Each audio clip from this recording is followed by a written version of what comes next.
Yep. Dan.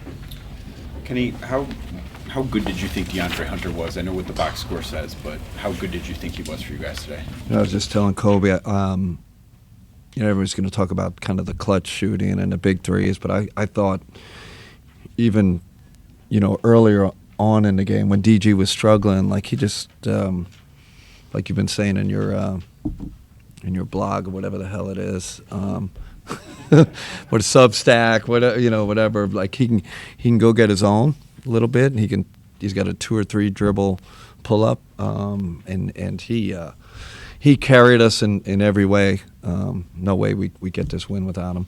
What did you make of the offense in the first half? Did you think it was a case of just not making shots that you liked the looks, or was it something else? They pressured the heck out of us, and when a team pressures you so much and you don't have the juice or the energy, A, to get open, B, to go by them, C, to screen them when they are on you. We weren't, our energy level was half of theirs, and then they pressure the heck out of you, and and then we just had Darius dribbling around the whole time and taking tough shots. So I thought better job in the second half, better job of screening, better energy, better offensive energy, and we got out and scored on the break a little bit.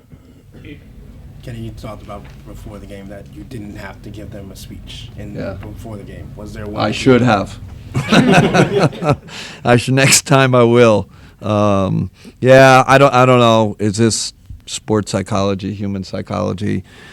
Come off a huge win. Now you got to play a hungry, evolving team, a team that's playing really good basketball, 11-4. Over their last 15. We come out, not focused and not high energy. It's kind of normal what happened. But for us to make that comeback, because I didn't think we were going to win the game. I really did, and I said this is one of those games we just don't have it. But like Dan said, I think DeAndre really kind of took us from the abyss and got us the W. Have you been a part of a game that had 70 combined free throw attempts taken? I'll just leave that alone. The game was so choppy, and I don't know. I'll have to go back and look at the film. We have great referees in this league. I just thought tonight it wasn't a great spectacle for the fans or for the media. For us as coaches, it would just seem like it was constant stoppage. I'll just leave it at that.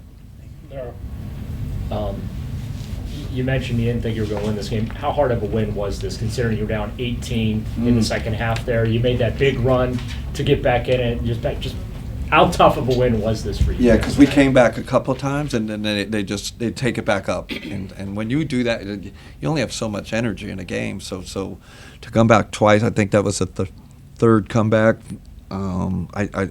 That's really hard to do. So that's as difficult as a comeback as you can have.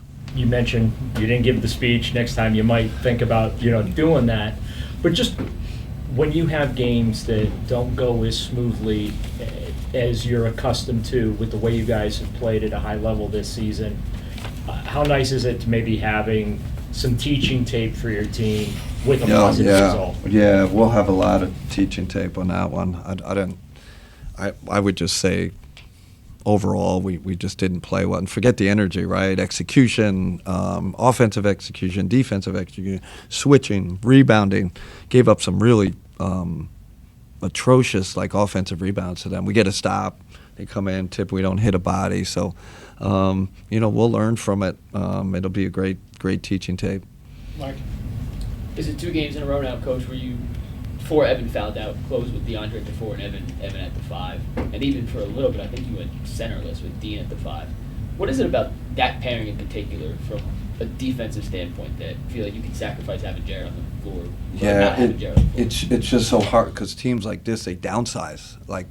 Maybe Boston will go big, and but this team, they got 5 guards out there, and just sometimes you need perimeter foot speed to guard them. But we did start Jared at the beginning of the overtime. I thought that helped us, right? We couldn't. you can only stay small so long, just sustain that defensively and rebounding wise. So we did that, but yeah, they kind of forced us into that small ball game. But it's a luxury with Dean, Dean's size and DeAndre's size that we can do that and not get hurt too bad. And they had Kamara pressuring DG. Oh man. For most, I would say most casual basketball players probably don't know who Kamara is, but he seems to be as effective as that full court pressure and Yeah. that screens as anybody. And I would just say generally, this is a kind of a new trend in the NBA, especially with these younger teams. They press you full. It's like college. Like I'm not used to it. I was like, man, they're pressing every full court the whole game. And there's a couple other teams that have done that to us this year. Obviously, they knew Donovan was out, so to try to wear DG down. But even when Donovan plays, sometimes you play these athletic teams with long wings and guys that can pressure the ball. They give you big time headaches. Cameron. I felt like Max was that initial spark late in the game to kind of breathe some life into the team, and then getting the boards on both sides of the ball. What did you like from him tonight? Well, the players were calling him, what do they call him, Wild Thing, he just we needed that tonight, right? His clutch shot making, his rebounding, that was kind of perfect Max game, right? It was chaotic, it was a little crazy, referees, we had the whole thing going on with him, but he thrives in games like that. It's like he's foaming at the mouth, like, yes, this is it's his comfort zone, and we don't win without that corner three hit was probably the biggest shot of the game. That's why we love him. He's such a gritty, winning basketball player.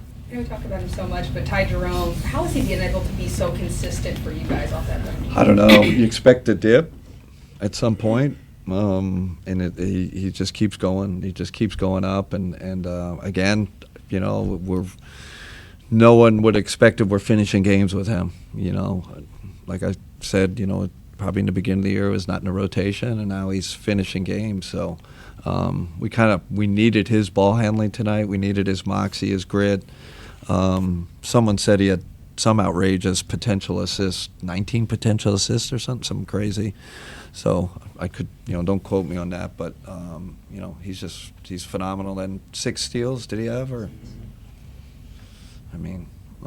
Really playing great basketball. Rich. Tonight, Evan Mobley fouled out for, I think, might be his first time in his career ever. But when he got that 5th foul, can you talk about the trust that you had in him because he stayed out for a long time before he eventually Yeah, got 6? and you could argue, Coach, do you protect him a little more? I could, and I know you're not doing that, but we went back and forth, and I just felt like the game was in the balance, and he's such a smart player. I felt pretty comfortable with it. I am kicking myself maybe for running that play for him, and where he got the charge, and Avdia was on him, so that's a little. But these are the games you play as a coach: keep them in, take them out, protect them. Felt like we needed them, But yeah, we trust him in those situations. And going back to the 6 steals, Ty, just the way he's played defense, I think hasn't really been talked about too much this year. You had him on Tatum in the 4th quarter last game. Tonight, he's bodying up guys like Avdia and Sharp, some of those bigger guys. Yeah. Just how have you seen him work on that end of the floor, just as a body in the way? I think you make a really good. He's like a wing, right, because of his size. So you can't just bully him. He can stand his ground. He's 6'5", 6'5 and a half, and it's a real credit. I said this a lot this year, but the credit to he's improved his strength. He's improved his mobility. He's improved his athleticism. He's made an extreme commitment to the weight room and the performance room, and our performance team has done a great job with him. I felt like when I was in Golden State, I was like, man, I'm not sure about his athleticism, like at that, at the next level. Hell of a basketball player, but can he compete athletically, especially defensively? But you combine the intelligence with his improvement in his strength and athleticism. Now you got a darn good defender. Chris. Jackson. Going back to Mike's question, Yeah. DeAndre had about a 2-minute stretch where he played center in the 4th quarter, Yeah. also started at the 3, played a lot of the 4. How important is his positional versatility?